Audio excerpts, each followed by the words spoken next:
Hey y'all, welcome back to my channel, Pinteresting Patty. So a few weeks ago, I thrifted this gorgeous vintage ceramic pie plate. And isn't it beautiful? I'm gonna show you another good look just in case you missed that video. But anyway, it is absolutely beautiful. I love the floral design in it, and I love how these aged dishes get this crackle look. As they age. I just think it's gorgeous. Well, anyway, I'm gonna take this vintage dish and make a vintage recipe. My husband's birthday is coming up, and I thought I would make his favorite pie recipe in this dish, which is an egg custard pie. And it's my mother-in-law's recipe that he grew up eating. So I'm gonna surprise him with a homemade pie using this vintage dish. And I'm gonna bring y'all along and show you the recipe. So before we get started, I have a confession to make. Try as I may, I cannot make a pie crust from scratch.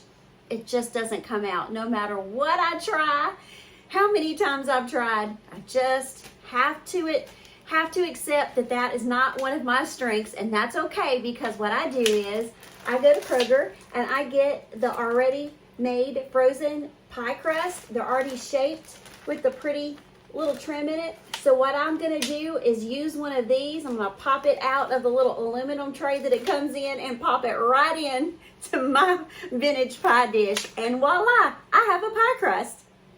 So what I do with my ready-made pie crust, while it's still frozen, I just go ahead and remove it from the aluminum tin, and then I place it in my vintage pie pan. And the instructions for the frozen pie crust is to allow it to thaw out for at least 20 minutes.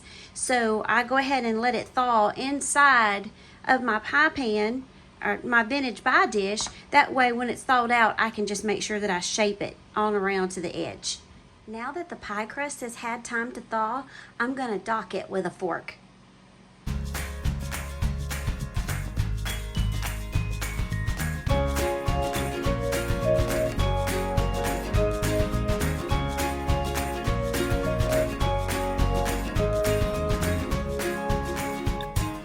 Now that that's all done, I'm going to stick this in the oven, which is preheated to 400 degrees, and I'm going to bake this pie shell for just 10 minutes.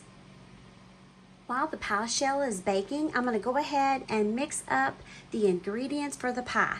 We're going to start out with 3 eggs. I'm going to go ahead and whisk these eggs up real good.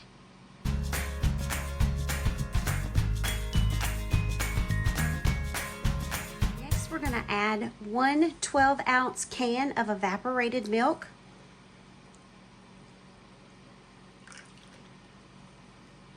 I'm just going to go ahead and whisk the eggs and the evaporated milk together.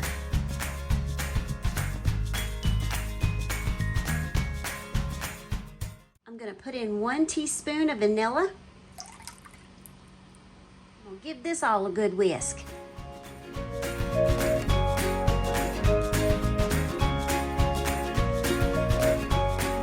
Adding my dry ingredients by putting in 1 cup of sugar.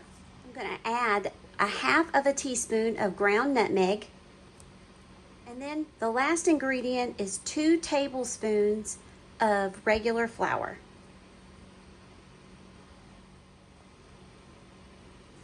And now we're going to give all of this a good old whisk.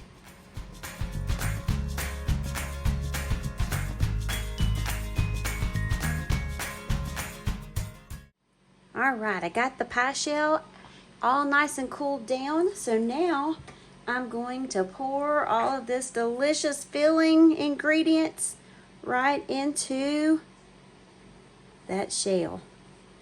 All right, I'm going to go stick this in the oven for 10 minutes at a temperature of 400. And then I'm going to reduce the temperature down to 325 and bake it for an additional 30 minutes. And then I'm going to show you what it looks like. And it's all done. Oh my goodness, y'all. This makes the house smell so good. while it's baking. I can't wait for my husband to come home from work to find this sweet surprise. My mother-in-law, Miss Jean, this was her recipe that she made for my husband and his brothers and his dad while they were growing up. So I call this Miss Jean's egg custard pie, and I will have the recipe linked in the comments below. And if you decide to make it, please let me know how yours turned out. And I'm just really excited for him to come home to this sweet surprise. And I had fun baking it in this vintage ceramic pie pan. So anyway, y'all, thank you so much for watching. And until next time, y'all, be blessed.